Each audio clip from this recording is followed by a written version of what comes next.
কলা খাওয়া শেষ হতেই সে পরীতে রূপান্তর হয়। এ কি, কে আপনি? ভয় পেও না, আমি পরী। তোমরা আমাকে সাহায্য করেছো। আপনি পরী? আমি শুনেছি পরী নাকি খুব ভালো হয়। তবে আপনি এমন বয়স্ক লোক সেজেছিলেন কেন? আমি সব বলছি। আচ্ছা। তবে এবার শোনো, আমি আর আমার সাথী পাশের গ্রামে খেলা করছিলাম। তখন ওই এক জাদুকর আমাদের দিকে তেড়ে আসে, আর সে আমাদের কিছু করতে শুরু করে।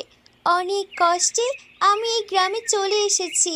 এসে দেখি এই গ্রামে বর্ষায় খুব খারাপ অবস্থা। ও, তারপর? তারপর আমি পরীর রাজ্যে যাওয়ার জন্য রওনা দিই, কিন্তু উঠতে উঠতে আমি পানিতে পড়ে যাই, আর ওখানে